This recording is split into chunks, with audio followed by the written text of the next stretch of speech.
আজ আমি যে সাবজেক্ট নিয়ে আলোচনা করব সেটা হচ্ছে কোলন ক্যান্সার বা কোলোরেক্টাল ক্যান্সার।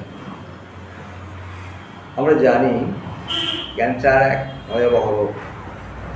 এই রোগের হাত থেকে মুক্তি পাওয়া খুব মুশকিল এবং এই রোগ নির্ণয় করতে অনেক দেরি হয়ে যায়। তাই এই রোগ নন কেয়ারেবল। কারণ যখন রোগী ডাক্তারবাবুর কাছে এসে পৌঁছান তখন অনেকগুলো রোগ এগিয়ে গেছে, ফলে এই রোগ সারানো খুব মুশকিল হয়ে পড়ে।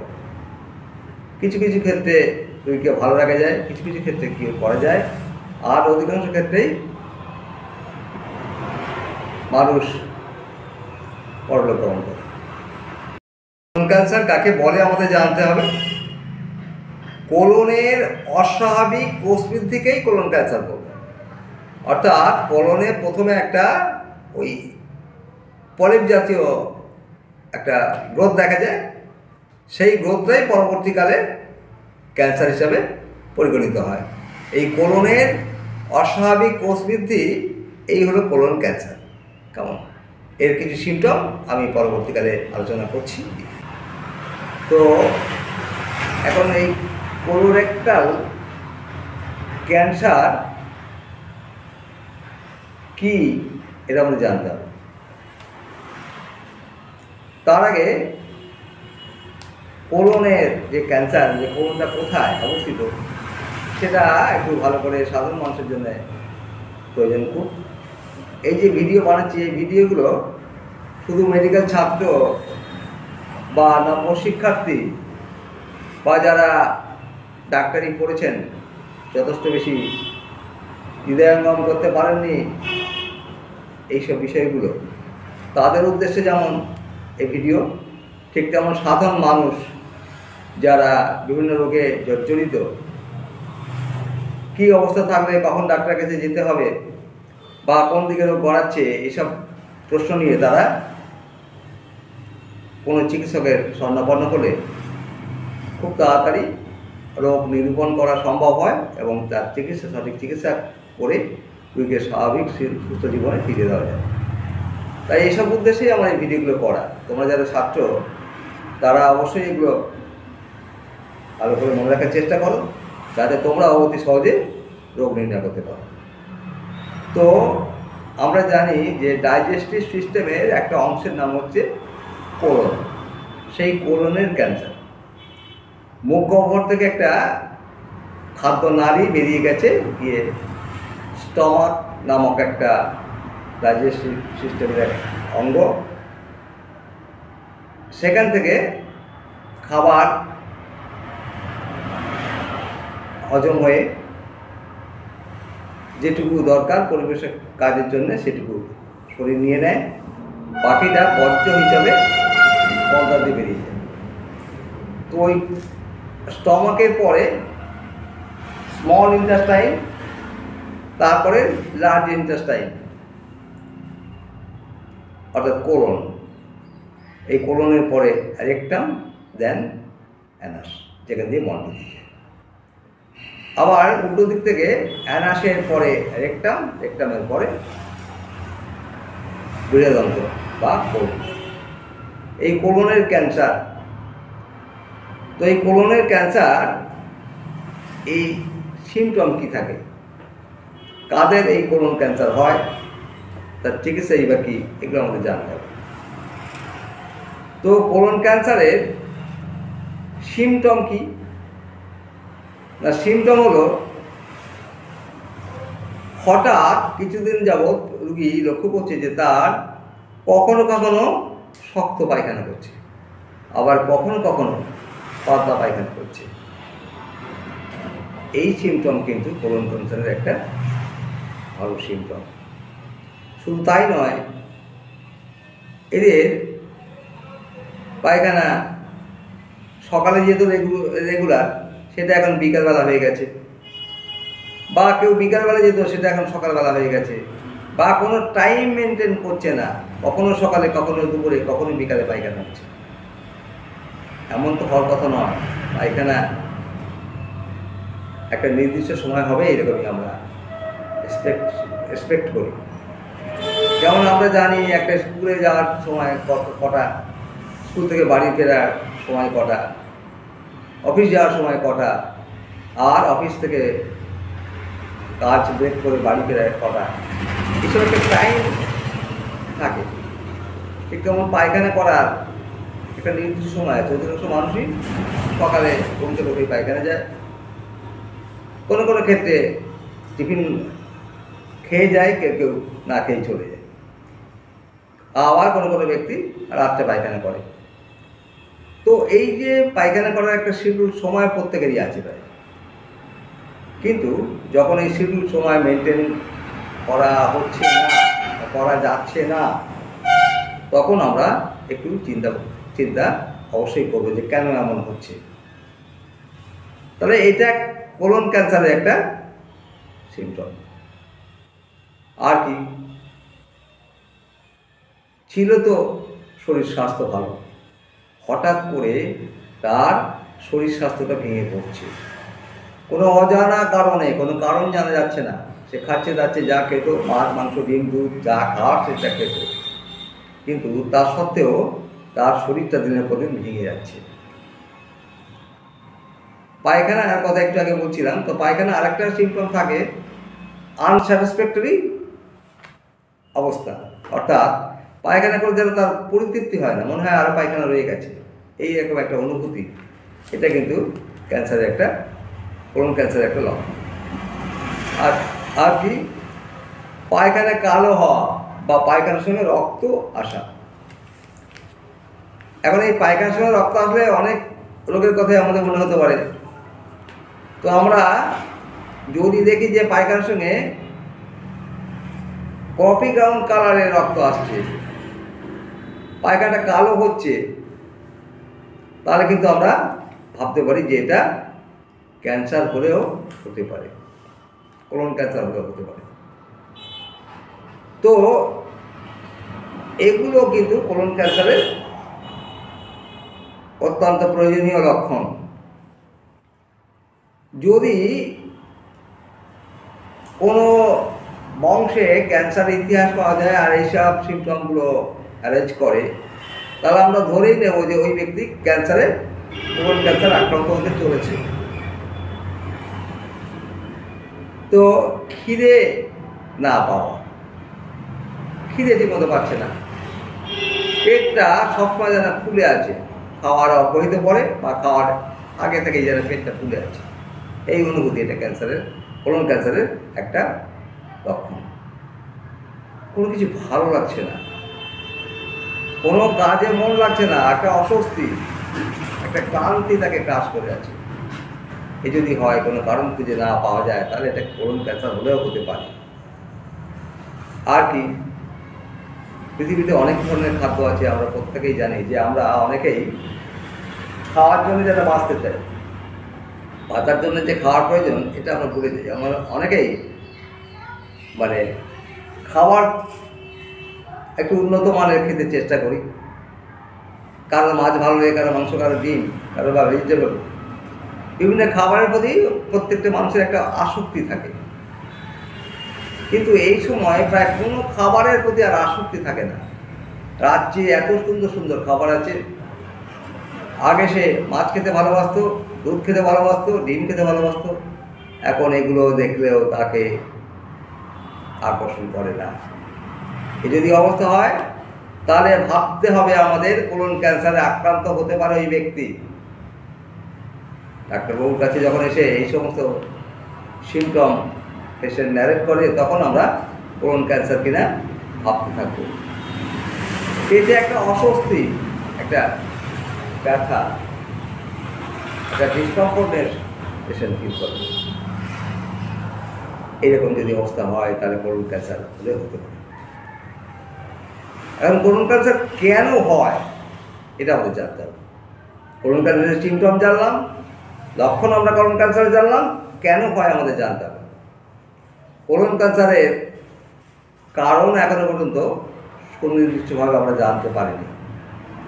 চিকিৎসা বিজ্ঞান অনেক দূরে গিয়েছে, অনেক কিছু রোগ নিরূপণ করতে আমরা পারছি, কিন্তু অনেক ক্ষেত্রেই অনেক রোগের কারণ এখনো আমরা যথাযথ জানতে পারছি না। কোলন ক্যান্সারের কারণগুলো কিন্তু আমরা সঠিক কারণ জানতে পারি না। তবে যদি কোনো ব্যক্তি 50 ঊর্ধ্ব বয়স হয়ে যায় ব্যক্তির, এবং ইতিপূর্বে যে সিমটমের কথা বলছিলাম সেই সিমটমগুলো কারো শরীরে দেখা যায়, তাহলে আমরা কোলন ক্যান্সার হয়েছে বলে মনে করতে পারি। কোনো ব্যক্তি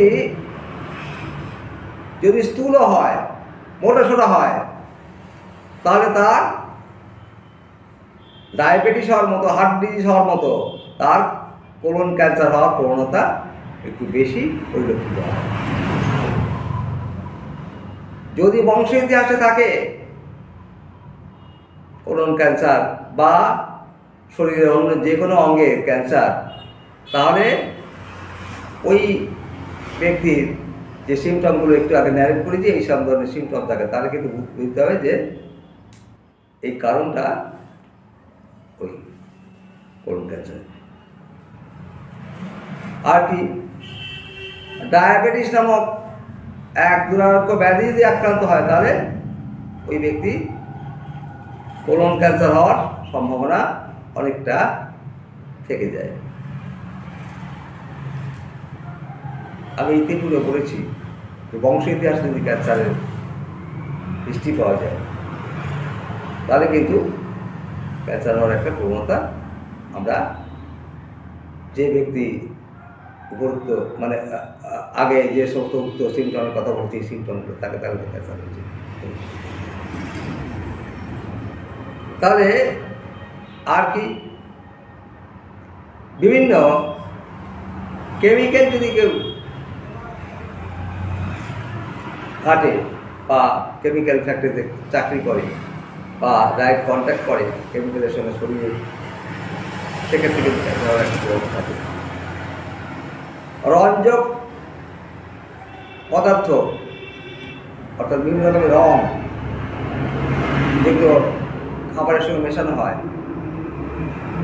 বিশেষত ইয়েলো কালার, এটা কিন্তু ক্যান্সারের একটা পজিশন। যদি এগুলো খায় তাহলে কিন্তু ক্যান্সার হতে পারে। রেড মিট যদি কেউ খায় তাহলে কিন্তু ক্যান্সার হওয়ার প্রবণতা তার মধ্যে আমরা লক্ষ্য করতে পারি। পজিশন হচ্ছে রেড মিট খাওয়া।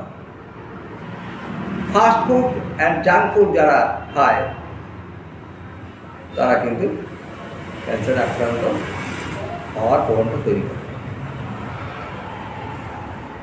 তো যারা পরিশ্রম করে না তাদেরও কিন্তু ক্যান্সার হতে পারে। তাহলে ক্যান্সার এর লক্ষণ এবং ক্যান্সারের কারণ আমরা মোটামুটি ক্যান্সারের কারণ আমরা মোটামুটি জানলাম। এখন একটা কথা বলা হয়নি, ক্যান্সারের কারণের মধ্যে আরেকটা আছে, গুটকা, পান মশলা ইত্যাদি যারা খায়, সিগারেট, মদ যারা খায়, মাদকদ্রব্য যারা নেয়, তাদেরও কিন্তু ওই কোলন ক্যান্সারের একটা হওয়ার প্রবণতা। এখন আমরা কোলন ক্যান্সার হয়েছে কিনা কি করে জানবো? রোগ নির্ণয় কি করা হবে? তো কোলন ক্যান্সারের রোগ নির্ণয় করতে গেলে, অর্থাৎ কোলন ক্যান্সার হয়েছে কিনা জানতে গেলে আমাদের কতগুলো পরীক্ষা করতে হবে। কি পরীক্ষা? স্টুল ফর রুটিন অ্যান্ড অকাল ব্লাড টেস্ট। এই অকাল ব্লাড টেস্টের স্টুলে যদি আমরা দেখি যে অকাল ব্লাড আসছে, অর্থাৎ ব্লাড পাওয়া যায়, তাহলে কোলন ক্যান্সার বলে আমরা অনুমান করতে পারি। আমরা কোলোনোস্কোপি করবো একটা। কোলোনোস্কোপি করতে গিয়ে ওখানে সাধারণত ক্যান্সারের ক্ষেত্রে কি হয়, কোলনে প্রথমে একটা গ্রোথ তৈরি হয়, সেই অস্বাভাবিক গ্রোথই পরবর্তীকালে ক্যান্সার তৈরি হয়। তাই ওই গ্রোথটাকে আমরা কোলোনোস্কোপি করার সময় বার করে নিয়ে আসবো, সেটা বায়োপসি করে আমরা জানবো কোলনের ক্যান্সার আছে কিনা। আর কি, রক্ত পরীক্ষা করব আমরা। রক্ত পরীক্ষা করে আমরা দেখব TCDCASR হিমোগ্লোবিন করে তার হিমোগ্লোবিন পার্সেন্টেজটা কমেছে কিনা। যদি হিমোগ্লোবিন পার্সেন্টেজটা কমে যায় তাহলে ধরে নেব যে ওই ব্যক্তি কোলন ক্যান্সারে আক্রান্ত হয়েছে। এছাড়া ultrasonography, MRI, CT scan, abdomen, তো এগুলো করে কিন্তু আমরা কোলন ক্যান্সার নির্ণয় করতে সক্ষম। কোলন ক্যান্সারের রোধ করব কিভাবে? আমরা 50 ব্যক্তির স্ক্রিনিং করব অন্তত ইয়ারলি, না হলেও 2 বছর অন্তর। আর কি করব, যাতে সে মোটা হয়ে না যায় সেজন্য আমরা তাকে অ্যাডভাইস করব। সিগারেট, বিড়ি, মদ, গাঁজা এইসবগুলো খেতে নিষেধ করব। লাল মাংস, ফাস্টফুড, জাঙ্ক ফুড খেতে নিষেধ করব। পরিশ্রম করতে বলবো তাকে। এগুলো করলে আমরা কোলন ক্যান্সারের হাত থেকে নিষ্কৃতি পেতে পারি। আর কি, কোলন ক্যান্সার এর চিকিৎসা আমরা রেডিয়েশন করতে পারি কোলনে। আমরা কেমোথেরাপি করতে পারি। আমরা অপারেশন করতে পারি। এগুলো আধুনিক চিকিৎসা। আমরা যারা হোমিওপ্যাথি চিকিৎসক তাদের তুনে অনেক অস্ত্র আছে, অর্থাৎ অনেক রকমের ওষুধ আছে। আমরা সেই ওষুধগুলো সিমটম ওয়াইজ যদি অ্যাপ্লাই করতে পারি তাহলে অনেক ক্ষেত্রে ক্যান্সার রোগীকে সম্পূর্ণ সুস্থ করতে পারি। অনেক ক্ষেত্রে রোগীকে ভালো রাখা যায়। তো আমাদের নির্দিষ্ট কোনো ওষুধ হয় না হোমিওপ্যাথিতে। আমাদের সিমটম ওয়াইজ ওষুধ তৈরি হয়, ওষুধ নির্ণয় হয়। আমরা হোমিওপ্যাথিতে যে সমস্ত ওষুধগুলো খুব বেশি কোলন ক্যান্সারে ব্যবহৃত হয় সেই রকম কয়েকটা ওষুধের উল্লেখ করে কী সিমটম থাকলে আমরা কী ওষুধ দিই সেগুলো একটু পড়ার চেষ্টা করব। আর্সেনিক অ্যালবাম কোলন ক্যান্সারের খুব ভালো ওষুধ। কার্বনিক অ্যাসিড কোলন ক্যান্সারের ভালো ওষুধ। কোনিয়া ম্যাক কোলন ক্যান্সারের ভালো ওষুধ। গ্রাফাইটিস কোলন ক্যান্সারের খুব ভালো ওষুধ। নাইট্রিক অ্যাসিড কোলন ক্যান্সারের খুব ভালো ওষুধ। ফসফরাস কোলন ক্যান্সারের খুব ভালো ওষুধ। সাইলেশিয়া কোলন ক্যান্সারের খুব ভালো ওষুধ। এখন আমাদের ভালো ওষুধ বলে তো কিছু হয় না, যদিও আমি গলা থেকে বললাম ভালো ওষুধ ভালো ওষুধ ভালো ওষুধ। আসলে সিমটম মেলাতে হবে। যে ব্যক্তি ক্যান্সার আক্রান্ত তার সার্বিক সিমটম, তার ব্যক্তিগত সিমটম এবং মায়োমেটিক ব্যাকগ্রাউন্ড লক্ষ্য করে আমরা যদি যথাযথ ওষুধ প্রয়োগ করতে পারি তাহলে উক্ত ব্যক্তিকে সম্পূর্ণ নিরাময় করতে সক্ষম হব।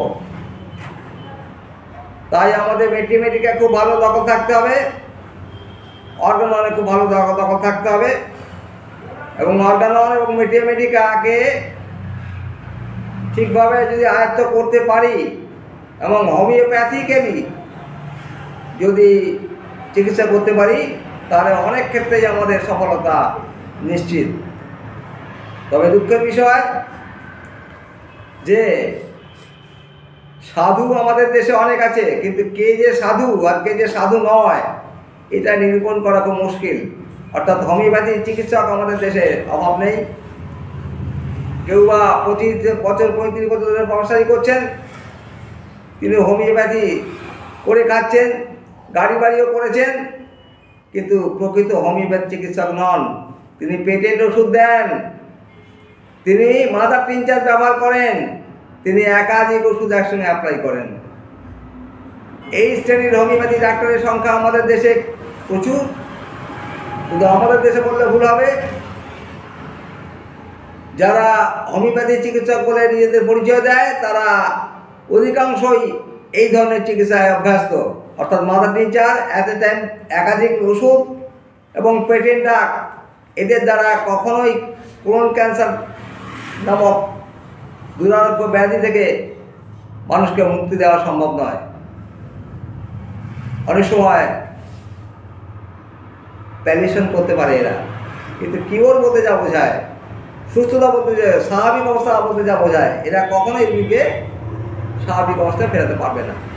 কারণ এরা মানে হোমিওপ্যাথি চিকিৎসক, এরা হোমিওপ্যাথি সূত্র মানেন না, এরা অর্গানন পড়েননি, এরা অর্গাননের ধার ধারেন না। পেটেন্ট ওষুধ দিয়ে হোমিওপ্যাথি হয় না। তো আমরা ওদের সম্পর্কে আর কিছু না বললে হবে। এখন আমরা কী সিমটম থাকলে কী ওষুধ দেবো সেগুলো একটু আলোচনা করি। আর্সেনিক অ্যালবাম এই কোলন ক্যান্সারে খুব ভালো ওষুধ, কিন্তু কী সিমটম থাকতে হবে? আর্সেনিক অ্যালবাম সে অত্যন্ত রোগা, পাতলা, সহজে তার ঠান্ডা লেগে যায়, সে চিলি পেশেন্ট, সে যে কোনো কাজ খুব তাড়াতাড়ি করে, সে নিট অ্যান্ড ক্লিন, পোশাক পরিচ্ছদ তার অত্যন্ত সুন্দর, চকচকে, নূতন। সে ফাস্টিডিয়াসে ভোগে, সে মরার ভয় পায়, বিশেষত রাত্রে বিছানায় যেতে। সে অনেক সময় মৃত্যু কামনা করে, ছটফট করে, অশান্ত সে। আর সে সবসময়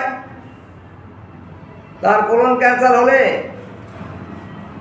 বা অন্য যে কোনো রোগে ভুগলে সে প্রচুর পরিমাণে ঠান্ডা জল খেতে চায়, কিন্তু সেই জল যখন পেটে গিয়ে গরম হবে বমি হয়ে বেরিয়ে যাবে।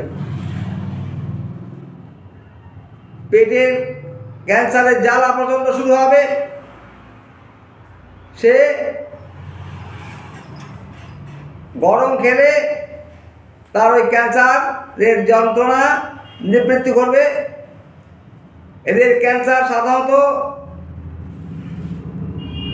দুপুর 12টা থেকে 2টো পর্যন্ত এবং রাত্রের দিকেও তাই 12টা থেকে 2টো পর্যন্ত এদের যন্ত্রণা বৃদ্ধি হবে, জ্বালা করবে, প্রচণ্ড যন্ত্রণা এবং জ্বালা।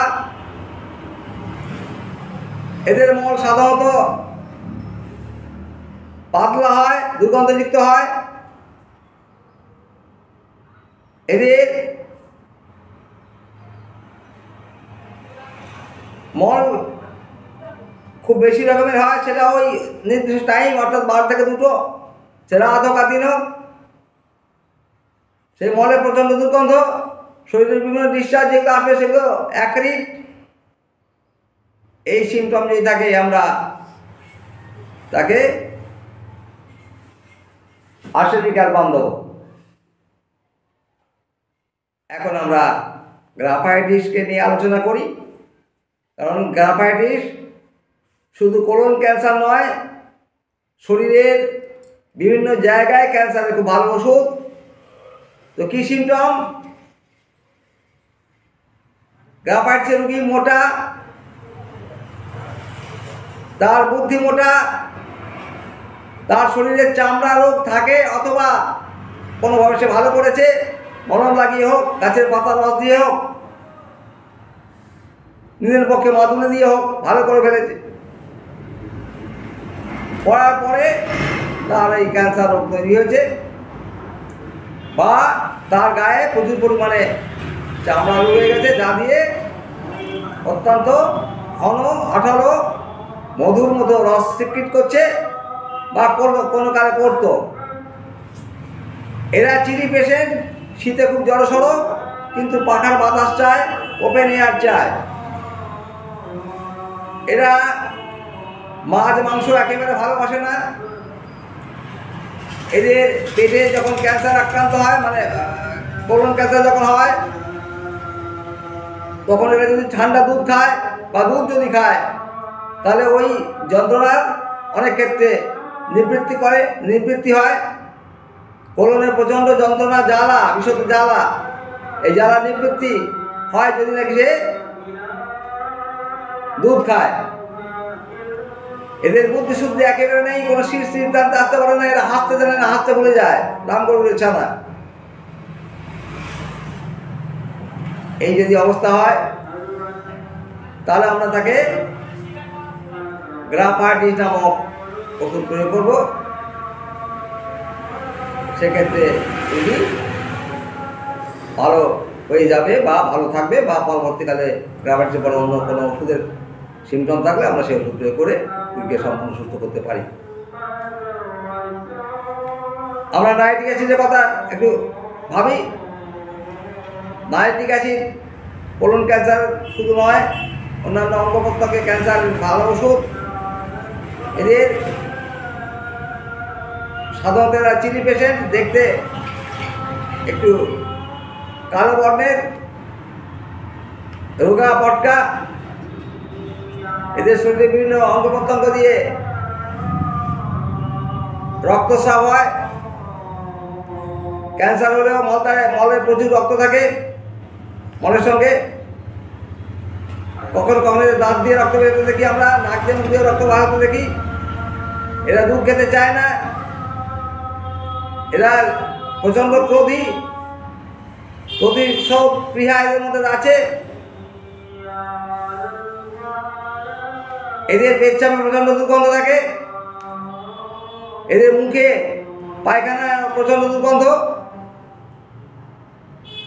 এদের শরীর থেকে যে সমস্ত ক্ষত, যদি কোনো জায়গায় ক্ষত থাকে, সে ক্যান্সার হোক বা অন্য কোনো ক্ষত, সে ক্ষত থেকে যে ডিসচার্জ বার হয়, সেই ডিসচার্জগুলো অত্যন্ত ক্ষতকর। এই সিমটমের ভিত্তিতে আমরা নাইট্রিক অ্যাসিড প্রয়োগ করে পরবর্তীকালে যদি অন্য কোনো সিমটম আসে, সেই সিমটমের ভিত্তিতে যদি আমরা ওষুধ প্রয়োগ করি, তাহলে আমরা কোলন ক্যান্সার রোগীকে কিউর করতে পারবো। এখন আমরা ফসফরাসের কথা মনে করি। ফসফরাস কোলন ক্যান্সারের খুব ভালো ওষুধ।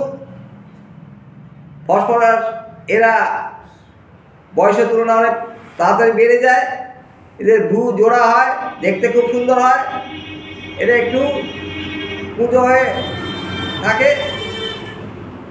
এদের রক্তস্রাব হওয়ার একটা প্রবণতা থাকে, যে কোনো অঙ্গ প্রত্যঙ্গ দিয়ে, স্পেশালি মলদার দিয়ে, দাঁতের গোড়া দিয়ে, নাক দিয়ে। এদের পারসেপশন ক্ষমতা খুব ভালো। এরা এদের দয়া মায়া প্রচণ্ড। আকাশে মেঘ বিদ্যুতের ভয়, কুকুরের ভয়। এরা ঠান্ডা খাবার খেতে খুব পছন্দ করে। এই সিমটমের ভিত্তিতে যদি আমরা কাউকে কোলন ক্যান্সার আক্রান্ত ব্যক্তিকে ফসফরাস প্রয়োগ করি, তাহলে কিন্তু রোগী ভালো থাকবে বা ভালো হয়ে যাবে। পরবর্তীকালে যদি অন্য কোনো সিমটম অ্যারাইজ করে, তাহলে সেই সিমটমের ভিত্তিতে ওষুধের পরিবর্তন হতে পারে আমাদের। এ কথা আমাদের মনে রাখতে হবে।